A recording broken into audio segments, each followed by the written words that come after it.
Okay, good evening everybody. All those out to the west, good evening. All those out to the east, good morning. And those in Australia, good day. I have no idea what's actually supposed to happen now, so I'm sort of chatting away, expecting something to happen. But in the meantime, while I'm waiting, I'll have a drink.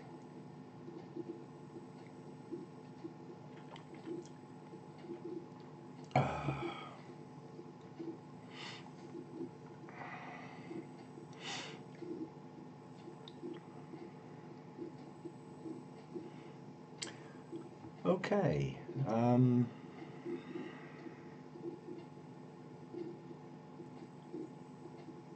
not sure this is working. I don't know how to tell if it's working, if you see what I mean. Oh well, I'll have a drink and talk amongst myself.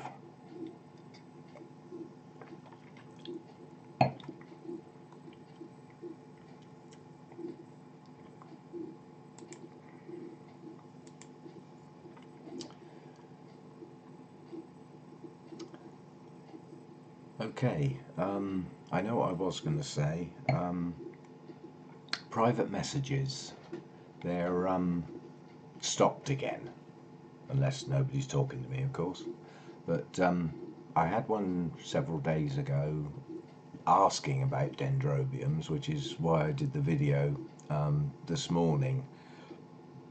Quite honestly, I get more questions about dendrobiums than any of my other orchids. It's strange. Out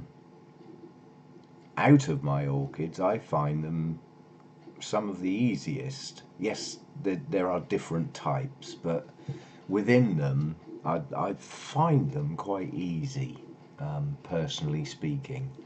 I mean, I have more trouble with oncidiums. Apparently, Deborah Woodrow's just said hi, and Stacey Ranelli's just said hi. Hi to both. Hi to Angie McCain. I won't profess to know all these people, and I may not pronounce their names right. No, Stacey, it's like online chat, so you can see me wittering away to myself, and I can respond to comments, but it's not a two-way camera thing. Obviously, I'm on a camera. For me to see you, you'd have to be on a camera, and there'd be some very magic software to link the two together, which I'm not even sure exists. Hi, Diana from Canada. Yay! And Olivia's here, our waterculture lady, and Fernanda's here. I'm not sure who ES is, but Mary Faye, people dropping in. Hi from Portugal. Portugal? At this time of day, you should be in bed asleep. Like what I should. Hi from Fifi. Hi, Karina. Canada again. And no, Stacey, no mad scientist. Look, but I have got me Christmas tie on. I thought I'd wear me Christmas tie. Well, I don't know why, I just did.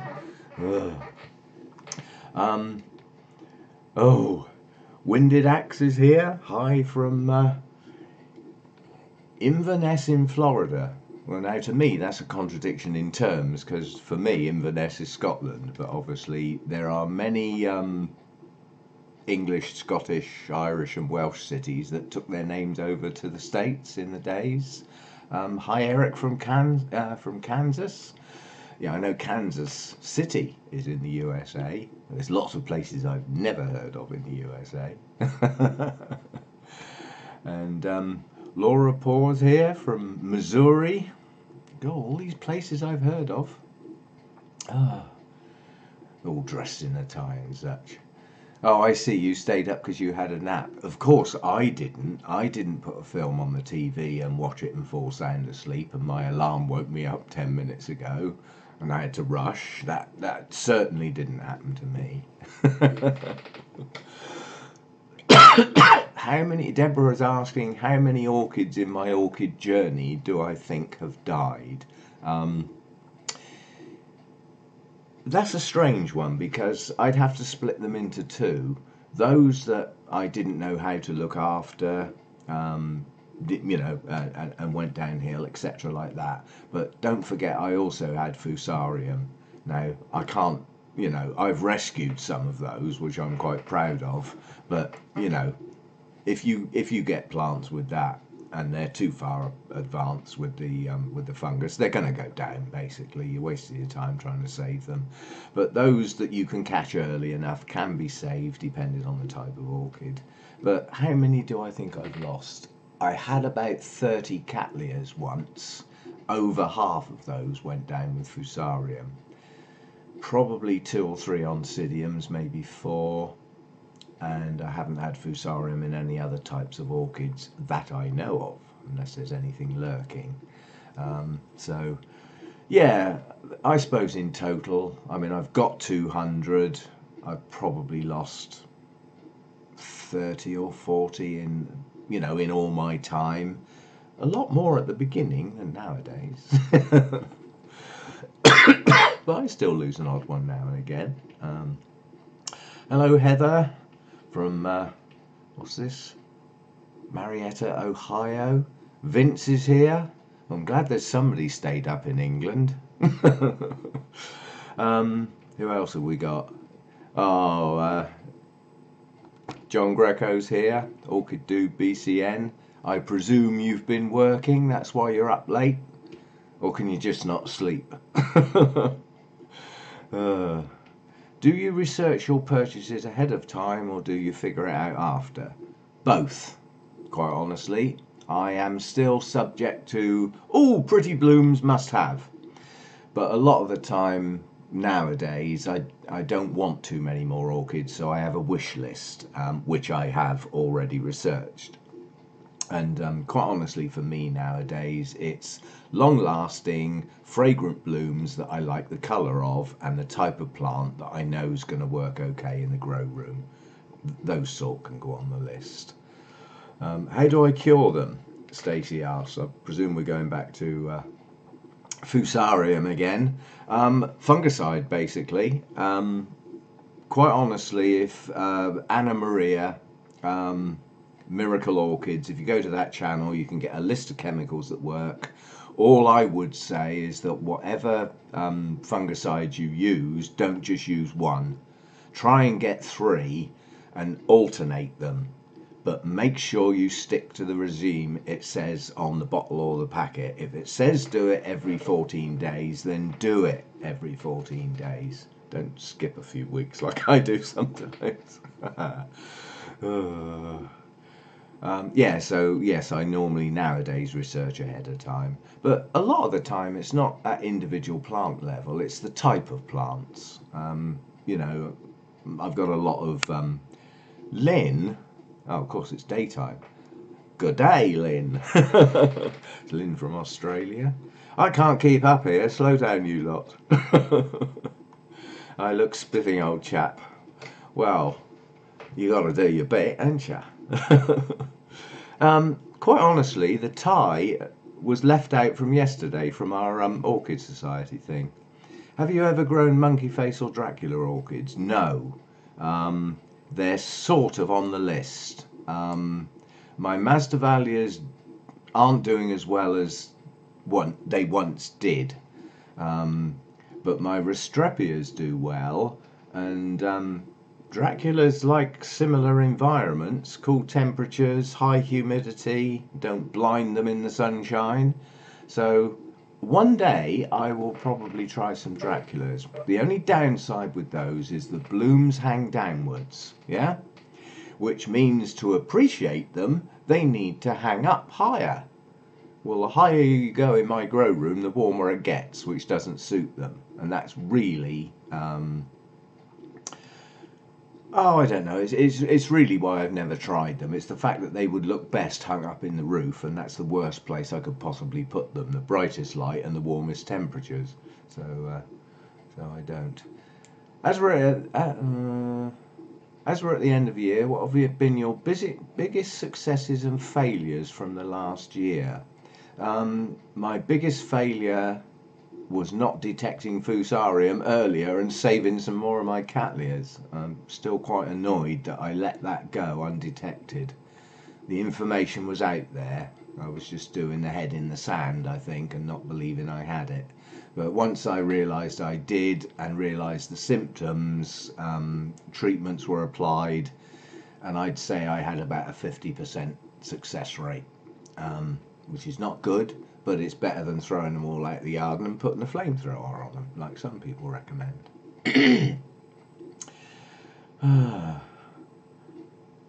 Yeah, successes. I think the successes are really doing more work behind the plants and not just letting things sit there going downhill.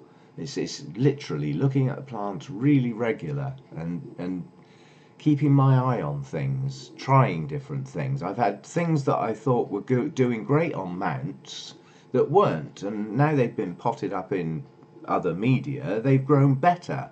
And some that were doing okay in pots are now doing much better on mounts. So I always sort of think, if you can try and think, how good should this plant be? And if you think it should be better than it is, try and work out why it's not. And if possible, do something about it. You can't necessarily. I mean, I've got a few orchids in the grow room that are classed as warm growers. Yeah, well, they shouldn't drop down below 18 and they should stay right up in the mid-20s. And I'm doing modern temperature now, the centigrade stuff, not this old-fashioned stuff. Quite honestly, that's all there ever was when I was young, but I haven't used Fahrenheit for so long I've forgotten it all. But I'll let you into a secret. Right next to me is a little handwritten chart so that when I'm looking at people's comments and they're talking about Fahrenheit, I can just look it up. And that just sits there ready for me to use. But I don't use Fahrenheit anymore, I use centigrade. Freezing at 0, boiling at 100 just makes sense to me.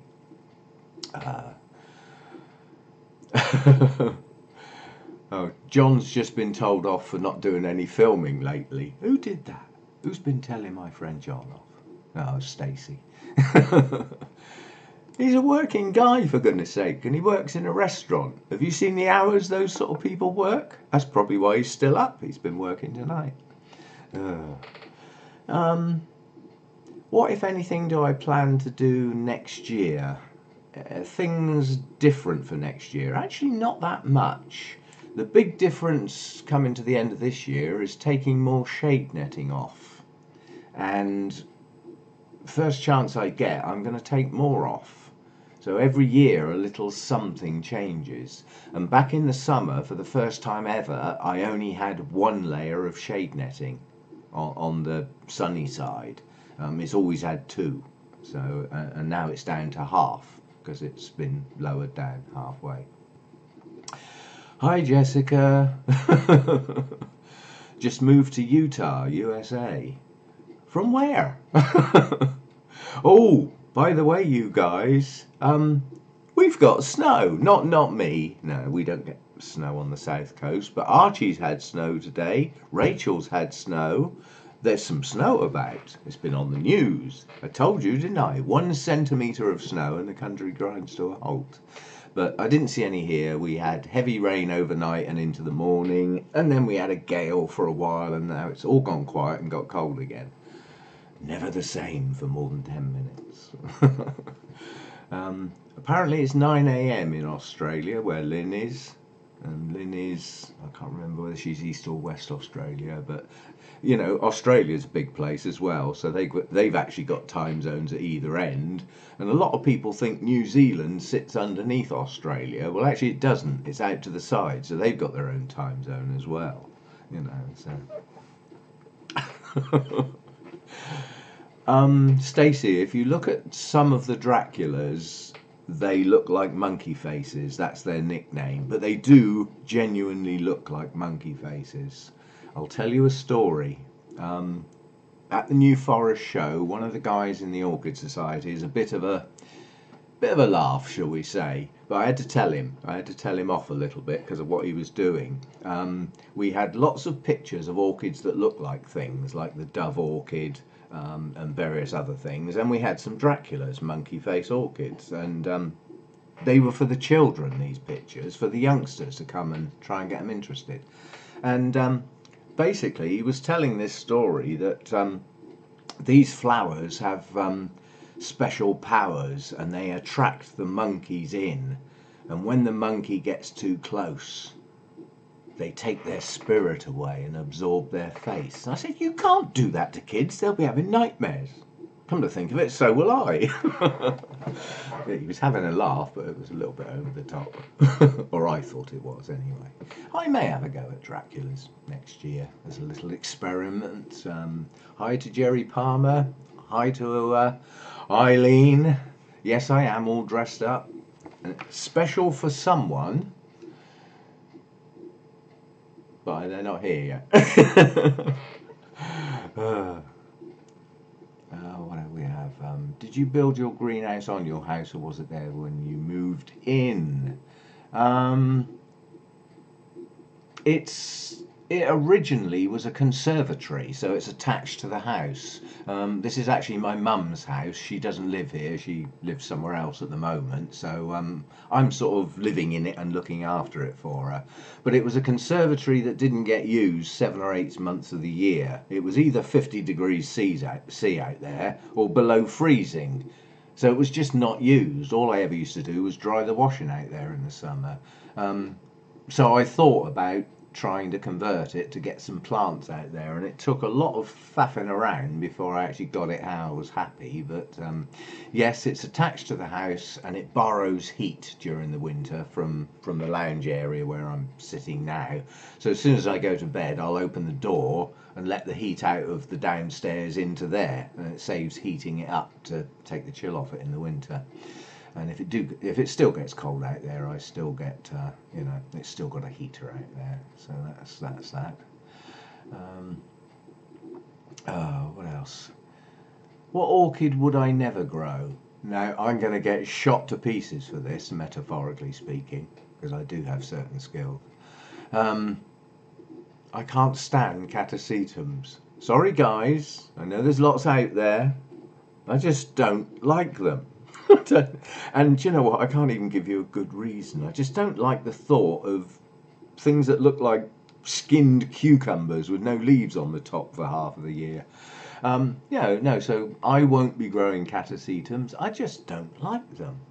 I'm not too keen on stanhopias either, so I probably wouldn't grow those.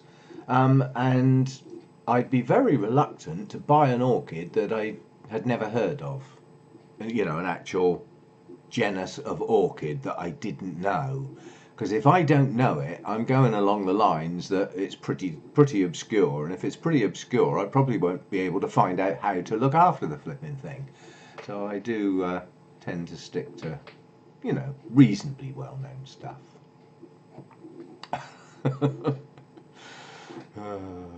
David Mayo's joined us. Good stuff.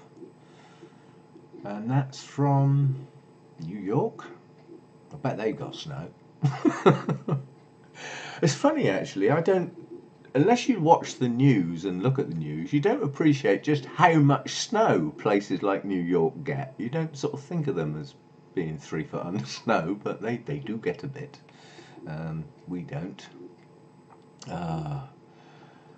Advice on a den fowl. Had a cold transport and lost all its leaves. Now has 2 new growths popping up. Will it be okay with no leaves? If it's got new growths, yes it will. The new growths will push on and gradually replace the leaves that have been lost on what you'll now have to call old canes, because they've got no leaves left. What else? Somebody wants to thank me for all my efforts on YouTube. It's a pleasure, and I'm not mucking about, I mean it. I've worked all my life in various guises, and when I retired, I found it a little bit difficult to fill my days. And yes, I've got the orchids to look after, and in the summer that's, watering every day, all that sort of stuff. So my orchids helped a lot. But the YouTube probably sounds strange, but I treat it like my job now. This is my job, the YouTube. I need to make a video now and again. I try and do one every day. Had somebody once left a comment, 3 in one day? I can't keep up. Yeah, but 2 of them were only itty-bitty ones. They weren't great big ones. Have I ever thought about trying to breed orchids? No, I've seen it being done and wouldn't go near it with a barge pole. When I went to the Rithington school project, a school orchid project, they've literally got lovely glass houses with some incredibly rare orchids that are part of lessons. So there's science, there's horticulture, there's conservation, and they have the laboratory. So they've got the chemistry side and everything that goes with trying to germinate orchid seeds and get them to grow in flasks in sterile conditions. And I took one look at the lab and thought, it's not going to fit in my kitchen. So no, I wouldn't try and breed orchids. Actually doing the hybridization process could be fun, actually choosing a pair of parents and actually, cross-pollinating and getting the seed pod. But from that point, I'd bail out. That's too much like hard work to me. Somebody listens to me during their daily commute. Well, haven't you got Radio 1 or something? I used to listen to the radio when I was working on cars, but I'm not really a radio person. If I listen to music, I like to listen to music that I've chosen. So I'll get some YouTube videos up or put a CD on and relax or something. But I do like to listen to what I choose. And on the radio, you get all the whittering in between the music, phone-ins and all that sort of stuff. Somebody's having trouble with their words. Well, I ought to be having trouble with mine, didn't I? Now that's not funny. That is it. That's all the wine left in the house because my car is still broke. Quite funny today, 2 men came with the car keys from the garage to tow my car away. And they brought this big solid tow rod and they went in the boot and got my big towing eye and took the cover pad off and screwed it all in and backed their car up. And their car didn't have the facilities to tow, so they had to pack it all away and go away. Pair of dorks. I think they'd have checked that beforehand.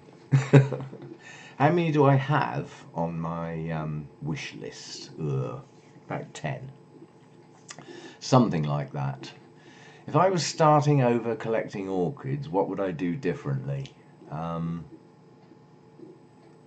I don't know. I've often thought about... Somebody left a comment the other day, one of those hurricanes, Hurricane Irma or something or other, wiped out their garden, took all their succulents and their whole orchid collection, wiped out everything outside. Obviously their orchids were outside at the time. And I often wonder if I had some sort of catastrophe and I had to start my collection again. Quite honestly, if in my Dendrobium field, I'd probably replace a lot of what I've already got, one for one. I like my Dendrobiums. I wouldn't have so many Phalaenopsis. I'd be more selective. They're the ones where I've succumbed. You go to buy a screwdriver in a do-it-yourself place and come out with an orchid, and then you get home and you can't put your shelves up because you forgot to get the screwdriver and all that sort of thing. So I do succumb to the pretty blooms sometimes, and I wouldn't be without Phalaenopsis. But I probably wouldn't have as many of the, the giant strappy ones that take up half the shelf. I do like the mini Phalaenopsis and I like some of the species. Somebody starts their day with me. Now you wouldn't want to see me first thing in the day. I don't even want to see me first thing in the day. I avoid mirrors, What size Orchiata bark do I use? I believe there are 4 grades. I use 3 of them. I use the smallest grade, which I use for I very rarely use it on its own. It's normally that grade, the tiniest grade, is normally mixed with sphagnum moss. That's for things like Masdevallias, Restrepias, very fine-rooted plants that need to stay moist most of the time. And then I've got a medium grade, which is called Power, I think. You know, its title is Power. And then I've got the large chunky stuff, the largest grade they do, which is Power Plus. That's the sort of stuff that goes in the holy clay pots for the Cattleyas. There are some other types of orchids in that as well. Quite honestly, if I potted my Tolumnias, which I probably would never do, but if I did, I would probably try and find some tiny terracotta pots or some open baskets, and I would put them in the chunky bark. Because Tolumnias shouldn't really be growing in anything, they grow on things. That's how I think of them anyway. They like to grow on stuff. What stuff doesn't matter that much. Quite honestly, you could smash up a clay pot and put the pieces in a clay pot and they'd grow on that. They'll grow on almost anything. What they don't like is their roots buried. They'll even grow in sphagnum moss as long as it's really, really loose. Just drop it in. If you start packing it in, those roots don't like staying wet too long. So, Orchiata bark. Carl's just joined us. Yay! How's my bifrenaria? Was there? My mouth won't work. Told you I'd had too much. Bifrenaria doing these days. These days, it's actually on the kitchen windowsill. Advice has come from many directions, and most of that advice actually says these blighters like a bit of a rest in the winter, but they don't like to get cold. So they want a warm winter rest with bright light. Well, if it stays in the grow room, it's too cold. It wasn't hydrating properly on its mount, so I sunk it in a pot, put a load of bark in there so that the roots can stay moist longer, and even the older bulbs have plumped up, so it's all plumped up nicely. Its new growth is progressing, but to get some extra heat and the brightest light I can give it outside the grow room, it now lives on the kitchen windowsill, all on its own. Poor little thing. Oh, somebody watches my videos during dinner. Now we'll have the age-old English problem. We got north and we got south in England. Different cultures to a degree, lots of different accents and things, which I love. But down where I come from, we have breakfast, lunch, and dinner. You start travelling up the country, they have breakfast, dinner, and tea. So when somebody talks about dinner, I like to hear them say it, because when I hear them say it, I can get an accent and I can tell which part of the country they're from and find out whether they're talking about lunchtime or in the evening. Yeah, just little quirks around the country. Right. So Stacey said, I'm thinking of switching to and need to know your thoughts on what to use it for. I presume you're talking about Orchiata. I'm getting lost here. These things are coming thick and fast. And if I miss a comment, I do apologise, but I'm trying to scroll. And while I'm talking about something, another half a dozen have come up. Quite honestly, apart from a couple of Masdevallias growing in pure sphagnum moss, everything I've got is in Orchiata bark to one degree or another, unless it's on a mount. So they're all in some form. Some are in the small grade with sphagnum moss, some are just in small grade, some are in medium. I wouldn't mix moss with medium or chunky bark. The whole point of using the larger grade barks is to have plenty of air around the roots and let the roots dry quickly. So I tend to use the small bark with that. It's not cheap stuff, but allegedly it lasts an incredibly long time. I'll let you know. The jury's out, simply because I started using that when? Beginning of 2016, I got my first lot at our spring orchid show in 2016. So I haven't even been using it 2 years yet. And it took a season to gradually repot stuff into the new Orchiata bark. So how long it lasts, I can't really say yet. Susan is thinking of adding a grow room like mine to the south side of their home. Remember that a grow room has 3 sides and a roof. And if it faces south, it's going to get morning, midday and evening sun. And it'll get freaking hot in there. You will need to shade it. But you will have the best light around. I mean, if my house was the other way round and my grow room faced north, I'd have a lousy grow room. I'd have real rubbish light and it just wouldn't work. It actually faces southwest, so it's not directly south, mine, it faces slightly southwest, which is why I get that period in the morning with no sun, because the house is in the way. Quite honestly, if I had a greenhouse and I could move it down the garden, it would get all of the light available, but it would then be separate from the house. I'd have to go outside to go and see my orchids. I quite like this attached to the house. It feels like it's part of the house. I don't have to go out to visit my orchids. They're just there. And when I'm sat at the dining table eating, they're just there through the glass. I like it like that. Somebody watches me on the train going to and from work. I hope you don't have it on loud. Headphones, I hope.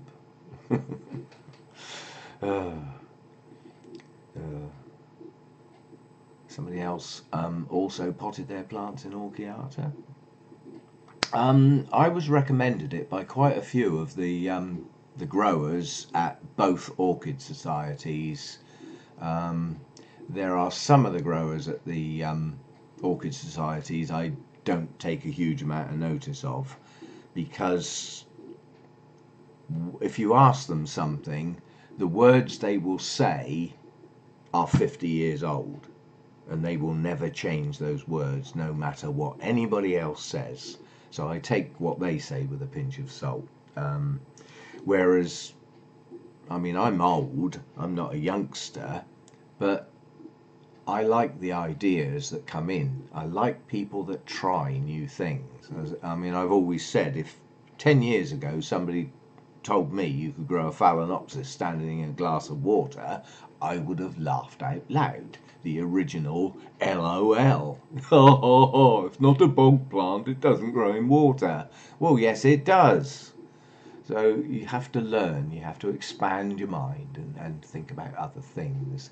Have I tried, Mary's asked, have I tried kiwi bark? And Stacey's just asked me how I feel about feeding. Well, right now, to go with the wine, cheese and biscuits would be really nice. If you could just whip round and tap on the door, that would be splendid. How do I feel about feeding orchids? Basically, my imagination goes off to the wilds where they live, and I imagine what it will be like there.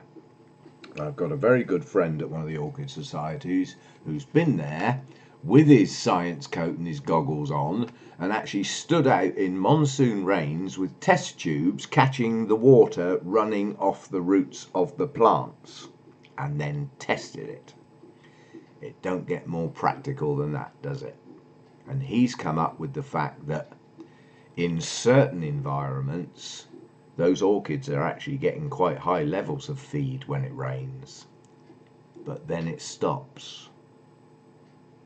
Monsoon rains can rain really, really hard for quite a period of time, virtually every day. And when it starts raining, with that heat and humidity, debris is breaking down up in the trees and stuff like that, dead leaves and dead things and bird poo, monkey poo, we've done all that. So basically, when it starts to rain, the orchids get absolutely soaking wet. And for the first period of rain, they're actually getting quite a lot of nutrients washed over them. But as the rain continues, it eases off and it's just rain.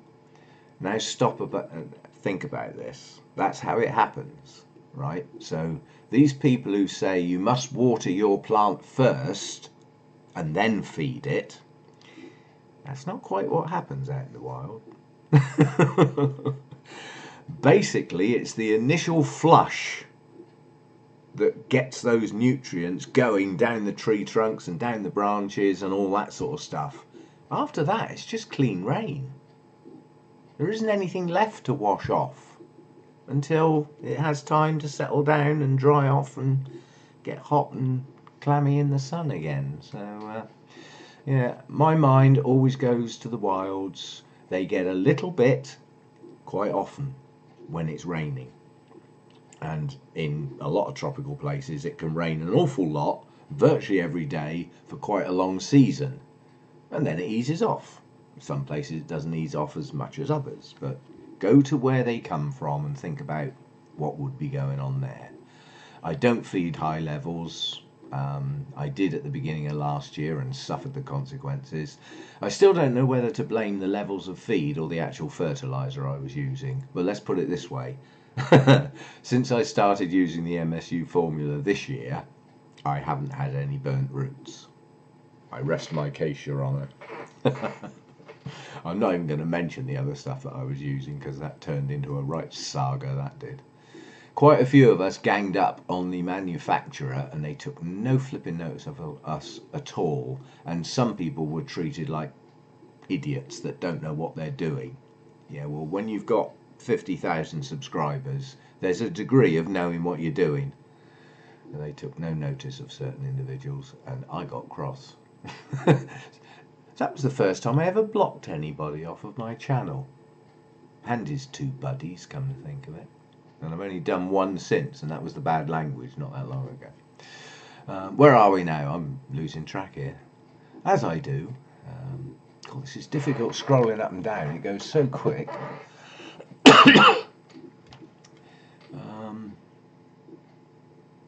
Oh, it's somebody talking about semi-hydro. You've got semi-hydro is a methodology. What you do it in can vary considerably. But basically semi-hydro does involve some form of wicking. Now I had some lacquer beads. They don't wick at all. Not even around one single little round piece. If you stood them in, if let's say they're half an inch tall, if you stood them in 1/4 of an inch of water, the top half of those little round balls would be bone dry. Mine didn't wick at all, so it was absolutely hopeless. I did try a Ceramis project and I could only get the small stuff, I'm afraid. And I think if I got the larger stuff, I might still have some plants in it, but I could only get the small stuff and the project failed miserably. Basically, it was a combination of various other people's growing methods. And I put the plants in the small Ceramis in trays of water, and they stood in the water permanently.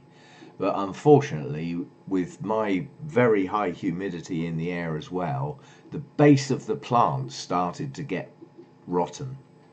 And the base of the plants is where a lot of the roots are coming out, and where the little bracts are, where the pseudobulbs are, and I got a lot of rot around the base of the plant. So I classed my project as a miserable failure, compounded by one plant in one tray that went in there with fusarium. Well, that whacked the whole tray, didn't it? Strangely enough, there were how many? I had 8 pots per tray, and in that tray 2 plants died very quickly. They were only put in there to try and recover them. They had no roots. That left 6. One of them had fusarium, which as far as I'm concerned, if they're standing in the same water constantly 24/7, they must all have had it. 3 of those have recovered. 2 of those are my Miltonias on the mounts that I showed a short while ago. So yeah, it didn't work for me. What orchids of yours are you most looking forward to seeing bloom?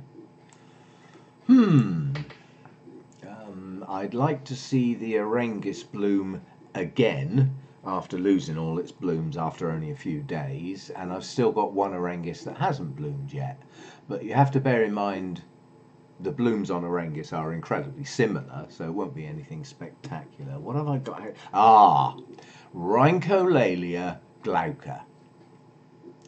Anybody out there that's got one of them with a bloom on it, show me, because I don't believe you. It is my most reluctant bloomer. If I ever get that to bloom, you will hear me cheer in the US of A and in Australia, because I don't think I'll ever get that to bloom. May actually try chucking it outside next summer. What have I got to lose? Just the plant, actually. If I acclimatise that, it can take full sun, and quite honestly I believe it needs it. And whether full sun in the UK is even enough, I don't know, but that thing will not bloom. How big do Dendrobium speciosums get? Relative to what? Hang on, am I getting muddled up with another one? There's two twisty ones that one of them's not that big. If my memory serves me right, quite big. That's not a small Dendrobium. They can get quite big. I haven't got one. Guess where that one is? It's on the list. That is one that's on my list. Somebody's going to make their own terracotta shapes to use when potting cattleya. That's a good idea. I mean, I've used all my holy clay pots up now, so there's none left. And I don't know, the garden centre that they came from is in Ireland, and Rachel actually went to that garden centre and bought them for me and packaged them up and got a courier organised, and I'm eternally grateful for the effort that must have gone in at that end, and they all arrived safely. But I've never seen them in stock since. I could make my own, but quite honestly, in the UK, the flat-shaped terracotta ones, you know, the ones that are actually wider than they are deep, are not that cheap. And then you've got to start getting diamond cutters and things and cut the holes yourself.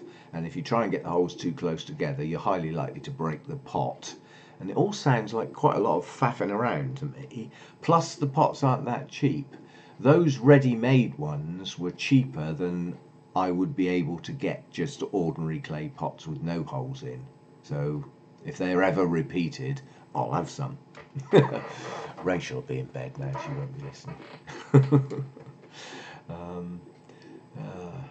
I may have a go at making some of those one day. I mean, I've got a perfectly adequate drill. I'd need to buy the special drill bit. And my main problem with attempting to do it is I've got nothing to hold the pot still while I'm doing it. And the last thing you want is a drill bit with a diamond cutter on it flying around where your hand is trying to hold a pot still. So I'll have a think about it. Oh, my heater's just kicked on in the grow room. First time tonight. Where are we with the questions? You are always so technical when talk about plants, but did you ever get emotional about a certain plant? Yes. Yes. That's all you're getting. I got emotional about one plant that my daughter bought for me because I knew she couldn't afford it. And I knew it was quite a big deal for her. That's the Vanda that has the bright orange flowers on. That one is a bit special because it was bought at a time when my daughter really was penniless, quite honestly. She shouldn't have been spent. That was like her food money for the week. So yeah, that's a bit special, that one. What else? Clay pots dry out quicker than plastic. Just a bit. The clay pots I've got, I did a test on those. They are rock hard, but there are degrees of porosity, is that the right word at this time of night? within clay pots. Some clay pots absorb a hell of a lot of moisture and some don't. Mine don't. So they're actually very hard clay pots. But yes, clay pots can aid speeding up drying, which may be what you want, but if it's not what you want, then plastic pot might be a better idea. Quite honestly, a plastic pot with minimal ventilation in it will be your slowest method of drying. So in other words, something that will stay moist the longest. Clay pots will stay moist up to the point that, you know, they're actually, the soft clay pots can actually suck the moisture out of your media. And if you've got roots growing on them, they'll dry your roots out as well. So they're not ideal. But if hard clay pots work okay, you know, the roots will hang on to those, and they can be watered normally and everything and absorb their water as though they were on the media, really. So any advice for Dendrobium? I can't even say that this time of night. Bracteosum. Hang on, that name rings a bell. I've got a feeling I've had that question before. It's not one I've got. I'd have to look it up. From memory, I believe that's got a feeling that's from New Guinea area, so that's going to need similar treatment to Latoria's. So don't let it get cold. Don't let it dry off for any length of time. Now, whether it's fully deciduous or semi-deciduous, coming from that area, I would doubt it very much. You find most of the deciduous dendrobiums come from deciduous forests. They fall in line with their surroundings basically, and they're deciduous because they can't support the leaves during the harsher times of the winter. So things like Dendrobium phalaenopsis and Latorias are not really deciduous. They will drop a leaf now and again, but they shouldn't do a massive dumping of the leaves like some Dendrobiums do. I mean, things like Anosmum, you know, I mean, they can drop every leaf on the plant in a couple of weeks. It frightens the life out of you if you've got one, if you don't know it's coming and you haven't seen it before. But coming from that area from memory, I don't think that should be getting too many yellowing leaves unless it's too dry, air too dry, too cold, that'll do it. Too much sun, probably not, because you'd get patches rather than whole yellow leaves. A completely yellowing leaf, where it's yellow from top to bottom all over, is normally because it's dying and it's going to drop off. And on Dendrobiums, that can happen any time of year, but it shouldn't happen en masse on things like the Latorias and the Phalaenopsis type Dendrobiums. All it is really is, do they come from evergreen forests or do they come from deciduous forests? I mean, some actually grow out in the open on rocks. I'm not quite sure what you do with them. I don't think I've got any. Right, what else have we got down here? I'm getting all behind here again. Doing any painting this winter? You'll be pleased to hear I started a painting a couple of weeks ago and got about half an hour into it and made, let's class it as a pig's ear, and I screwed it up and threw it away in disgust. I'll have another go at some point. But I realised at that point I do need to be in the mood. That was one of those days. The car was broke, so I didn't go out anywhere. There was nothing to do in the grow room, and I'd been woken up quite early in the day. It was going to be a long day, and I thought, oh, let's do some painting. That'll fill out the time. It didn't work. I wasn't in the mood, and it didn't work. So I just packed it all away, and I'll give it another go when I feel a bit more like it. What's the best orchid nursery I've ever visited? Well, I haven't visited many. Let me think.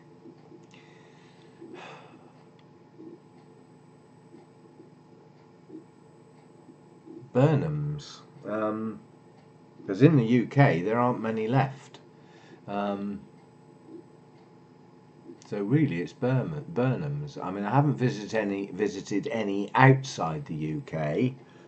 Desperately racking my brains. I did go to a hardy orchid nursery, which grows virtually all terrestrials and a lot of our native species. But the time of year I went there was lots of empty pots because they drop their leaves and die back in the winter. That was a bit of a waste of time. But I do enjoy going to Burnham's. They've got a variety, and they've got their orchid paradise where they put all their specimen plants when they're in bloom, with a big pond with koi carp and a waterfall and all that sort of stuff. And I enjoy a day at Burnham's once or twice a year. I haven't actually been this year. I went twice last year. Haven't been this year. But I enjoy going there. But I haven't visited. I go to a lot of shows, orchid shows, and I've got the two societies and things like that. But I haven't got nurseries to visit in the UK. They're just not there. A lot of them have just gone out of business over recent years. So Burnham's really is all that's left for a selection of tropical orchids, as well as the cooler growers. And I mean, they've got masses of Restrepias, masses of Coleogenes, a lot of Cymbidiums, some stunning Vandas, but then they do buy a lot in, from the mass producers, from the big commercial nurseries, which they keep in their sales area. But it's a nice day out, quite honestly, Burnham's.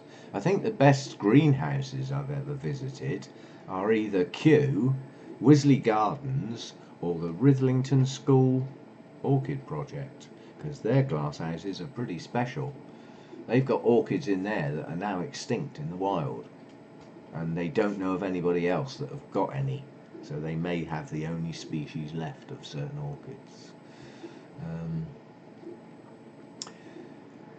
Somebody asked about a Vanda a while ago that's about 1.5 foot tall, but the roots are very short, if any at all, and it's never bloomed. Vandas without roots, from my one personal experience of a dodgy Vanda, mine didn't make it. Mine desiccated and never recovered, and is now fertilising the forsythia. But quite honestly, a plant that size, 1.5 foot Vanda, is not a bad size Vanda. I would suggest it's probably got well over a dozen leaves on it, and if it hasn't got a root system, it's going to have trouble doing much at all. So you really need to concentrate on trying to get some roots out of the thing. I mean, my Vandas, some of them have got so many roots, I could lose half of those roots and they'd still be a viable plant. They've just gone mad this year. But when the roots are too low, you can't get the hydration in the bottom of the plant because you haven't got enough roots to do it. And they are also quite hungry plants and very thirsty plants given higher temperatures. I mean, if it starts to cool down a bit, they'll slow up and they won't need as much. But you could try putting some moss around the base, or put it in a container with some moss, because that will hold the humidity around the base of the plant and keep it far more humid than it would normally be. But if you're going to put moss round Vanda roots, don't pack it in tight, because they also like air around their roots. So something along those lines, I suppose. God blimey, I'm getting way behind here. Your cat is watching. Do you know what? Back of my neck was burning. I had a feeling I had a pair of eyes behind me, because I can't see what you can see. Not now, because I've scrolled. Where's my video gone? Oh, I see him. He's in the chair. That's my chair. Yeah, because I'm looking at the comments. I've scrolled down, so I can't actually see the picture that you're looking at now. All I can see is the comments. But yeah, that cat has just pushed the other cat out of that chair, and the other cat has gone out in disgust. So he's outside now, prowling around somewhere. He's just turned round, apparently. I can't see him. I'll have to believe you. Can I suggest how to boost root growth in Vanda? You can try some rooting hormone stuff, various things. There's powders, gels, what other things promote roots? Some people say tea does, a weak you know, tea bag, soak them in that for a while. I'm not sure how or why that works, but apparently it does.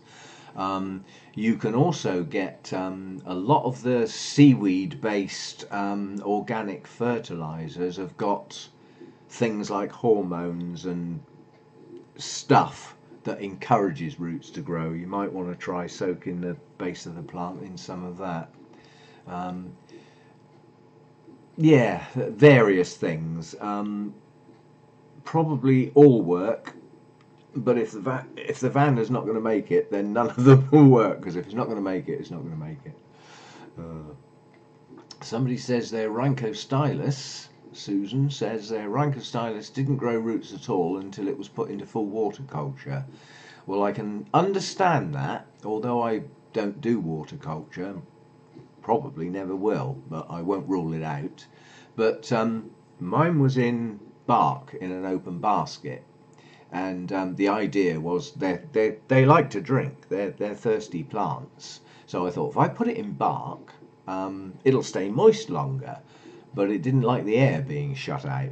So since they were both put in an open wooden basket, and they now get soaked in the Vanda bucket, they're growing roots. So yes, I would imagine they would do quite well in water culture.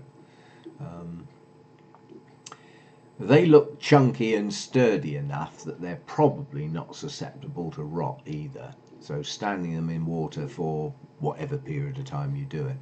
I must admit, I thought full water culture meant that some of the roots were in the water all the time and never get a chance to dry. Well, there's some plants love it.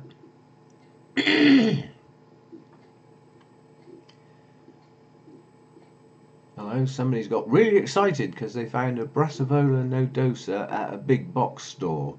Now, well, somebody can explain this. My understanding, because that's an American expression, well, might be other parts of the world as well, is a big box store is like a big department store that have got, you know, gardening bits and plants and stuff, as well as stuff like furniture and things like that. I mean, the ones that stick solely to everything to do with plants and gardens, we call garden centres. And the stuff that does the furniture and household goods and all that sort of stuff, we tend to call department stores. And we've got very few that combine that, very few. They're normally one or the other. But to actually find a Brassavola nodosa in that type of store, I would, yeah, that's probably quite unusual. Now get it to bloom. Actually, my nodosa blooms regular, and if I hadn't unceremoniously dropped it from the roof down onto the bit of concrete by the bottom of the shelf and broke all its new growth off, it would be blooming now. But it's catching up. Right, it's coming up to nearly an hour now, and somehow or other YouTube's got to try and make a video out of this lot, so I think I ought to call it a night. I didn't realise it had been an hour. And somebody's just gone, woohoo, I didn't miss it, just as I'm finishing. Well, I'm not tired or anything, I'm okay with it, but in the background YouTube will make a video out of this that will look like a normal video effectively, and knowing how long it takes to process my normal videos, which can be around 30-35 minutes, it's going to have hard work with this.